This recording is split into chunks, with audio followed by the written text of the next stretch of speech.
Voltamos agora a Brasília. Contato mais uma vez aqui com o repórter Bruno Pinheiro, que tem informações para a gente e detalhes sobre a nova presidente da Caixa Econômica Federal. Você, Bruno.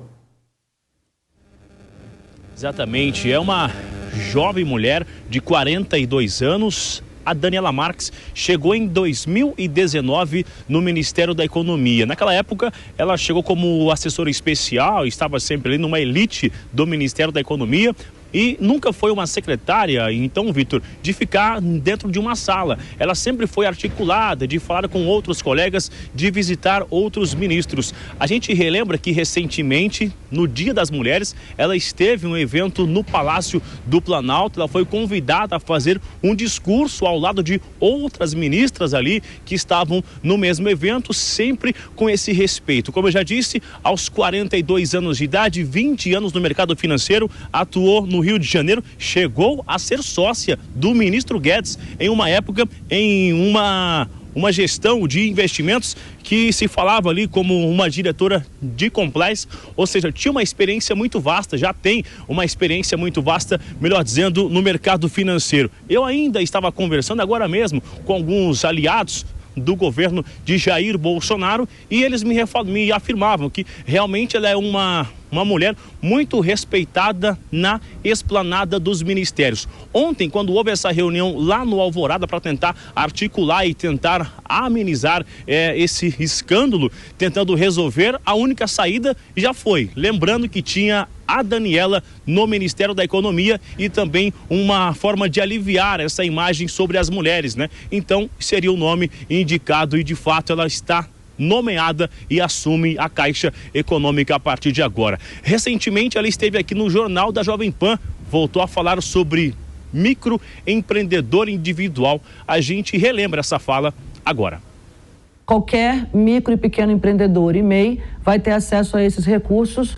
Mais de 40 bancos vão poder operar esse dinheiro. Como é que isso funciona? O governo federal está aportando garantias, recursos em garantia, para que esses pequenos empresários tenham acesso ao crédito. Então, a grande dificuldade de acesso não é de recurso, é de garantia.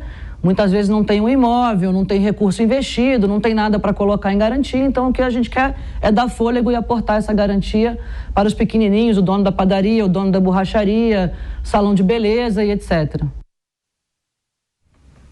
E sempre com esse discurso otimista, né? Acompanhando o discurso do ministro da Economia. Eu já havia adiantado que ela também esteve ativamente e diretamente sobre essa discussão do ICMS, sobre recompensar os estados, e aqui também no Jornal da Jovem Pan ela voltou a falar sobre inflação. Vamos ouvir. O que a gente tem feito são medidas para estimular emprego e renda. Os dados de emprego têm vindo muito fortes, então está acelerando. Se você pegar o pior momento da pandemia até agora, já são mais de 12 milhões de empregos gerados. Então, assim, o foco tem sido medidas de estímulo à atividade econômica para que a gente gere emprego e renda. E aí o que eu sugeriria em relação ao programa de crédito é que, como ainda tem alguns processos administrativos para que os recursos estejam na ponta, no banco, é que durante esse período os microempreendedores, as microempresas já procurem o seu banco para ver questão de certidão, de falta um documento, às vezes a empresa tem um cheque sem fundo, de regularização, e façam um planejamento financeiro para que esses recursos deem fôlego e deem impulso na retomada da atividade. Essa é a grande resposta. Então, essa é a nova presidente da Caixa Econômica Federal. Esse escândalo envolvendo o ex-presidente, ele continua sendo investigado. Eu ainda conversava agora mesmo com um outro senador que me falava que acredita que o então presidente, né, o ex-presidente, agora exonerado, ele vai conseguir esclarecer isso tudo, que não é verdade e que ele não conseguiu, não teve oportunidade de fazer nenhum tipo de uma defesa nas últimas horas. A gente segue acompanhando o resultado que a Justiça vai entender em relação a essa exposição e diversas denúncias que surgiram nas últimas horas. Ok, obrigado, Bruno. Mais uma vez, até mais. Cristina Grêmio, e pelo tom das declarações que vimos aí da agora nova presidente da Caixa Econômica Federal, da ex-secretária Daniela Marques, nessa conversa que tivemos com ela aqui no nosso estúdio no Jornal Jovem Pan, dá para ver que ela segue basicamente a linha econômica que o governo vem percorrendo desde o início, né? E assim como Pedro Guimarães é também alguém bastante próxima da confiança dos principais atores do governo, né? No caso, Pedro Guimarães tinha uma ligação muito próxima com o presidente Jair Bolsonaro. Daniela era da confiança do ministro da Economia, Paulo Guedes. Você imagina que, diante disso, dá para esperar uma continuidade no trabalho à frente da Caixa, sem grandes mudanças, mesmo com essa troca, Cris?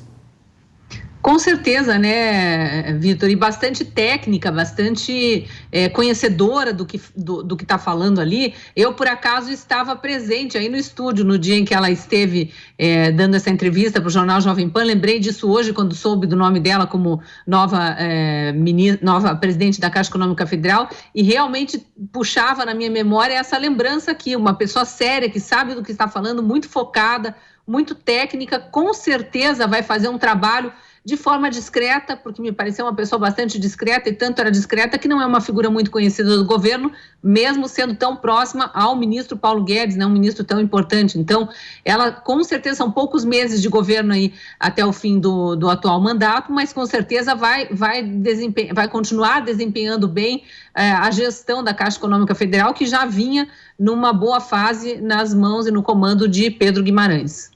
E, Salles, em um dos trechos que o Bruno trouxe para a gente dessa entrevista, ela destacou justamente as políticas de facilitação e ampliação de acesso ao crédito, sobre as quais você explicou agora há pouco, que o governo vem desempenhando. Facilitar o acesso ao crédito para o microempresário, para o pequeno empresário, que faz parte do grupo que mais emprega aqui no Brasil, esses dois aspectos. Também facilitação de acesso ao crédito para a população mais vulnerável. Essas políticas, com certeza, devem continuar na gestão dela. Certamente, Lívia, porque a linha que a Caixa estava seguindo é a linha que foi determinada pelo presidente e pelo ministro Paulo Guedes, que é justamente não deixar a economia brasileira sucumbir, né? Você se recorda, no início da pandemia, o governo federal imediatamente parcelou impostos, criou programas de incentivo, Pronamp, enfim, uma série de medidas contracíclicas para evitar que a economia esfriasse por completo. Fez tudo isso a despeito do esforço de governadores e alguns prefeitos de efetivamente sufocar a economia. O fecha tudo, fica em casa, a economia a gente vê depois. O depois finalmente chegou. Infelizmente, nós estamos vendo a crise econômica, que só não é maior graças ao que fez o governo do presidente Bolsonaro. Inclusive, foi elogiado internacionalmente. O Brasil foi um dos países que menos caiu, teve queda, evidentemente, mas foi um dos que menos caiu e foi um dos que mais rapidamente voltou a subir. E nós estamos vendo esses números.